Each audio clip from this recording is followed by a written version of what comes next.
AITA for rolling my eyes at my boyfriend's proposal because it took 25 years of me begging? Trigger warnings, emotional and financial abuse. Yesterday after dinner my 52F boyfriend of 30 years, 53 meters, proposed to me. He just walked towards me holding a box and said to open it. It was a ring and I had pictured this moment a million different times but never thought I'd be so apathetic that my boyfriend then said that he was retired now and wants to kick back and enjoy life with me, and would love to do it all with me as his wife. A nice speech and all, but from the 5-year mark of our relationship onwards, I had been making clear my deep desire to marry, and was consistently dismissed, given empty promises and gaslit. We had been through the gamut with therapy and one counselor implied that me telling him we needed to go to therapy and getting his butt on the couch still means nothing if his mind has been made up. I was in denial about the fact he was just giving me the false illusion of progress to stall. My boyfriend and I have 4 kids. The oldest 3 are adults, while the youngest is 15F, was sleeping over elsewhere when this all went down. All of our kids went to a private school filled with typical Southern soccer parents. I had to endure PTA moms' jabs about me not sharing a last name with my kids. Pre-teen years were hell because the other kids would taunt my kids by saying, "Your dad would rather sin and go to hell than marry your mom." My BF's mom would tell him marriage would be selfish on my part, it is just a piece of paper. My BF ended up rising up the ranks until he became an executive. I was a SOM, so I felt like there was always a power imbalance, exasperated by the fact I could be tossed any time. I partly did stay because I wanted my kids to have the best life and because I felt lucky and proud to be partnered with such an intelligent, successful man, but also because I loved him. These past few years my boyfriend's career has taken a downturn. He will never be poor, but the company he was part of took a nosedive during 2020 and he had made enemies out of associates/board members. He decided to step back from his role and take the generous severance agreed upon. Now he is living off his investments and wants to relax. I did not like how his career ended and how he treated people and had been deciding whether I wanted to leave and find somebody else after our youngest turned 18. So the proposal was a shock because I should hope that he noticed I have avoided conversations about the future as of late. He rattles on about downsizing our house so we can travel and also cutting back on our other expenses, but we're not married so it's all his money/house anyway. He noticed my eye roll and was offended. He asked what's wrong and I said that suddenly now that he's downsizing I'm good enough to marry. He got mad and said that now that he's downsizing and no longer an executive, I suddenly think our relationship is disrespectful. And started implying I was a gold digger. I was so angry I walked out and said I might just go out looking for a respectful relationship because I don't know what respect is anymore. Relevant comments. YTA, why did you beg for 25 years instead of proposing yourself after 1 year? OP, he said that if I tried to strong-arm him into marriage, whether by changing my last name after our kids were born, or any proposal stunts he'd be tempted to rethink this relationship. Comment. If you were begging for him to propose, why did you stay for 25 years? OP, because I was ASAHM of many kids and he was this big executive so I felt if I offended him in any way, he'd use his influence to screw me in a custody battle or otherwise make my life miserable. Comment. He called you a gold digger? You've been with him for a quarter century without ownership in anything, and he called you a gold digger? Esh. Him for not committing to you but having 4 kids with you, and you for staying with him and having 4 kids with him. Marry him at least so you get equity in your home. He should have put your name on the deed.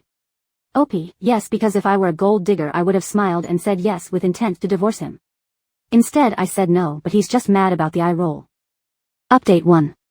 At the time of my original post, my boyfriend and I had not spoken since the engagement fight. I've been with him long enough to know that when he goes and closes the bedroom door before I get in, that's a signal that I should sleep in one of the guest rooms, so I did that. However, this morning I broke the ice. I told him about how dismissed I felt over the years. I also said that we are both in our 50s and these last few years have taught us that people at work who kiss the ground you walk on one day can easily turn on you the next, and true partners in life are valuable and hard to find, so I wished he'd treat me like I'm valued. Instead he treats me like he thinks prettier, better, and just as loving is always around the corner. I apologized for the eye roll but told him that if he wants marriage, I want a quick committed timeline and genuine happiness from him to be marrying me. I don't need a big party. He listened to me and finally asked if this was about the money/security. He told me that being an executive's girlfriend required things from me, but if I wanted to work I could have. He said he doesn't think I'm grateful enough for the position in society I was in due to his career. But that he's not mad about the eye roll, he said he didn't succeed by being that sensitive. He went on to say I was not his prisoner so I can leave at any time. But to remember he won't tolerate being made my prisoner either via manipulation. He said that for what it's worth, the engagement ring is mine and I could do whatever I wanted with it. He will also not be accused of not providing for his daughter so be assured he won't shirk child support, but he felt what I said before was emotional blackmail. So he no longer wants to go forward with marrying but says if I'd like to travel with him that's fine. Him traveling is non-negotiable and so if I wanted to get a job it would have to be a remote job. It was a sad conversation and I spent a few hours alone after that. I felt I had nothing to lose, so I just asked him if he would support me getting an associate's, but that most associates for technical careers were in person. He then dropped the bombshell that if I wasn't traveling with him he wasn't going to go those periods without sex. I was astounded by his callousness because he's back to take it or leave it. We fought again with me saying we're all feeling the effects of age. I supported him through health issues, and if he thinks he can just find somebody who has that loyalty I've shown him, he's wrong. At this point I'm looking for ways out. I can't say I haven't been tempted to say I'll travel with him and try to get a remote job, but also realize how resentful I am that he continues to need to have the power in the relationship. I don't think I'll ever truly know my value, but something telling me there has to be better out there, at least in a partner. Additional information from Op. So last update from me for a while. I have decided to start sending in applications for WFH jobs such as social media manager, operations assistant, and bookkeeper as soon as I can get a resume together. I have downloaded templates online and am looking into displaced homemaker programs. There are some resume tip websites that are saying they have helped homemakers land $60,000 jobs, and I'm going to work hard on my resume. I hope that when they see my earnestness in the interview they would be moved to take a chance on me instead of saying that a white-collar job is too much for me to ask for when I'm willing to work hard. I feel that after running a household that these operations and administration jobs, as well as social media management jobs since I've done the photography for my family and friends, would be within my scope of experience. I hope my comments have not come off as spoiled or out of touch. I apologize if that has offended anyone.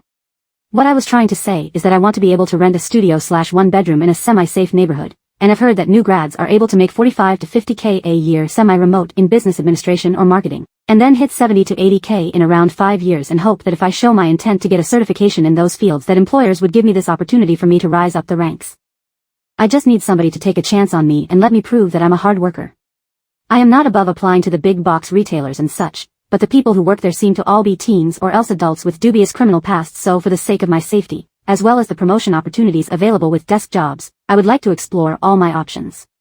I will not sell the ring as of right now out of respect for my partner. However, if he shows me any more displays of disrespect I will sell the ring. I will however do everything I can to prevent myself from falling into poverty, and if that means seeing a lawyer, I will do so. But in my opinion new grads don't have that much more experience and much less invested in a job, so they can pick up and leave at any time, so I feel I'd be a more reliable hire. Relevant comments. OP on the lack of communication in the relationship and taking advantages of her BF. That I hope he also stops blaming me for whenever life doesn't rain gold appreciation down on him. I hope that if he does try to find somebody else to have sex with, because he said that he will not abstain from sex if I'm at home and he's traveling, that he doesn't blame me for when he does not find somebody who will care and love him as I have done. When he goes looking for better and doesn't find it. OP on not taking steps in her life to make earnings for herself without having to depend on her BF. I understand and am mostly numb to the harsh words from a large amount of the comments. I was hoping that if a part-time job would take me on I'd be able to get myself an apartment and a reliable source of transportation so I could start afresh. If not, I want to look into certificate programs or non-profits that help moms first get a certificate and then get a job.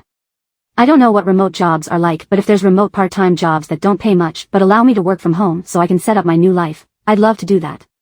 I know a cousin in her 30s who is a mom that works part-time but makes about $30 an hour, but I know she has an accounting degree. But her setup is great and hopefully she can give me pointers because I know she networked her way into that job too.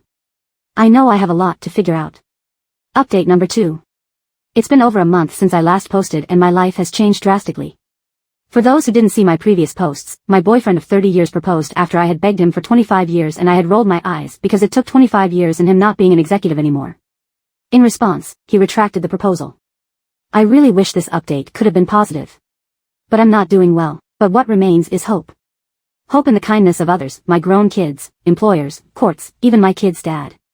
Hope in the value of love that I've given so freely to my kid's dad.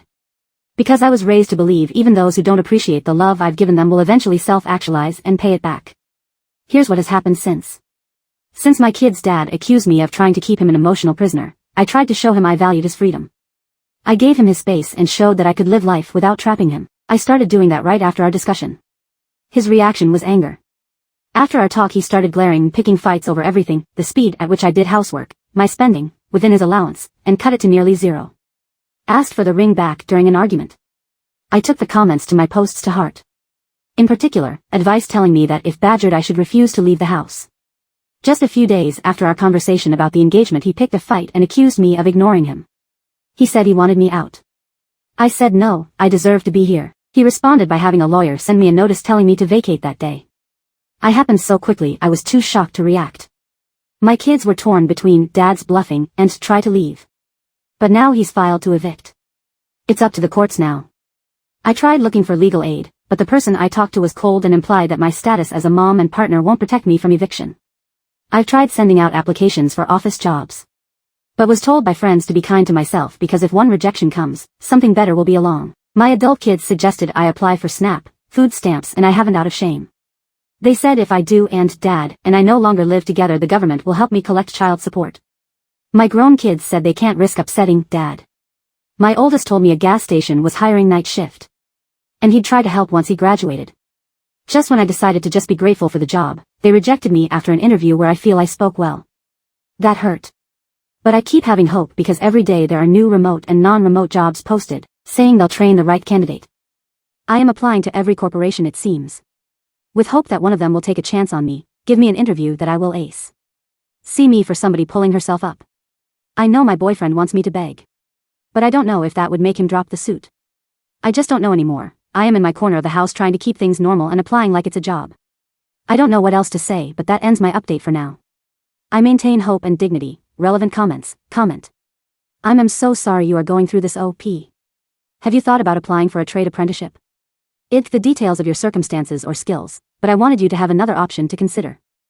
OP, my skills of competency are mostly around marketing and maybe something like investor relations, which my boyfriend's sister was in for around 8 years before she got married and changed to another role.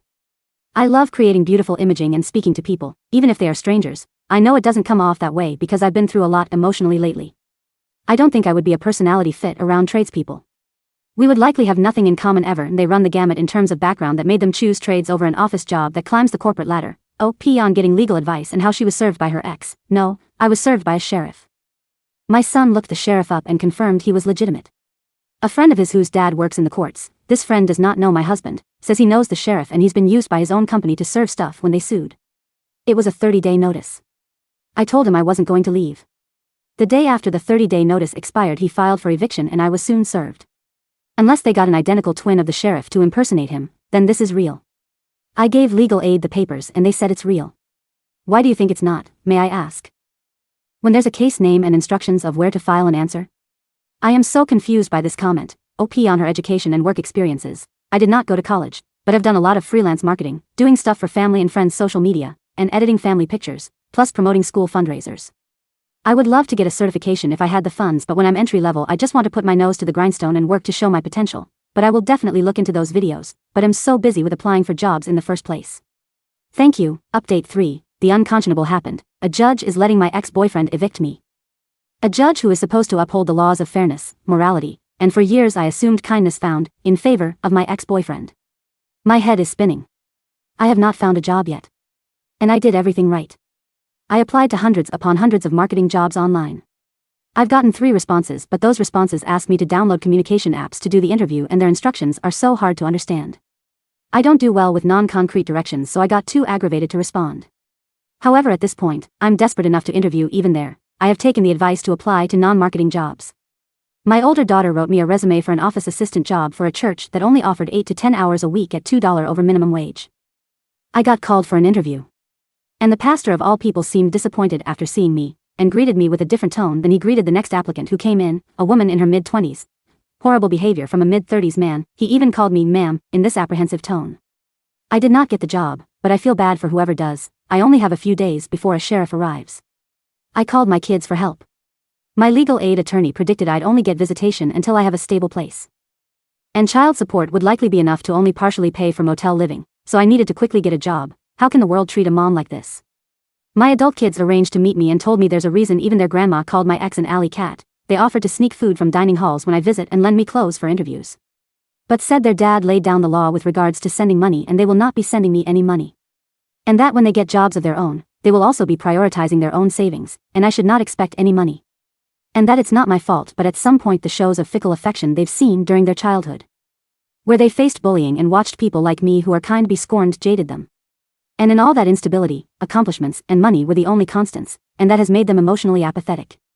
But that it's hard to fix because it goes hand in hand with the overactive having sense of self-preservation they've acquired. They blame it on watching how self-preservation got their dad far, and the lack of it crushed others. I was able to sell the few things that my ex did not bother to claw away from me. I have enough to book a room at a motel for about a week, but then I don't know. I asked my newly 16-year-old if she'd want to stay with me when I get a motel room.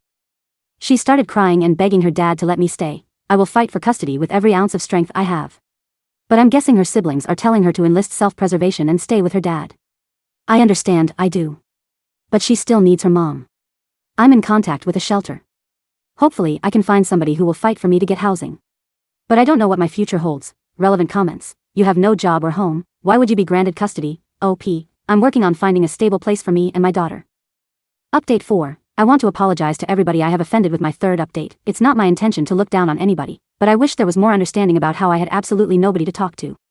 Nobody who responded to anything I had to say in my life, nothing to say when I cried, pleaded and explained. But I understand, it's over now. All I have ever known, I have left my ex's house. I left a day before the sheriff was supposed to come. I could not stand my ex's taunts anymore. Saying goodbye to my daughter nearly broke me, but I am committed to finding a way to see her regularly. I spent 2 nights in a motel. I took advice about using the library as my safe place to apply for jobs during the day. I also paid some money to an online resume service, where they said they had expertise in making homemakers' resumes employable. I also applied to retail jobs and heard back from one. I have an interview soon, but I'm scared because it only pays 50 cents above minimum wage and just the cost of motel scares me. I am in the process of applying for SNAP. From my years in my former social circle, a lot of the wives were on boards for food banks and such. I know my money from selling the few things my ex didn't snatch away could have been stretched better, but the stress of leaving my daughter there made me buy comfort food, and I admit, also a drink to calm my nerves. My friends from that circle were mostly not communicating with me. But when it was known I was about to be homeless, suddenly they seemed to have renewed interest in me all at once, but not in the way of giving me any sort of assistance or emotional support. I asked one of the women about the food bank she used to host fundraisers for and the availability. She replied back with the availability. I went there but was humiliated that me telling her when I was going to go resulted in her and 3 others from that circle being around, claiming to be volunteering when they only hosted fundraisers, never volunteered on site, when I arrived and making a show out of asking a lot of probing questions. Yet they started prattling on about party things, complaining about upcoming trips they knew I could now not be a part of. I left so downtrodden and will never go back. I have just spent my 2nd night in a shelter after needing to save the little I have left. I know I will be torn to pieces for saying this, but it was hard to be grateful to be there due to the pests, lack of cleanliness of others in the shelter. Going to sleep with somebody next to me crying, somebody throwing up, I can only maintain hope that eventually things will look up, that I won't continue to be punished with grief and fear for wanting better.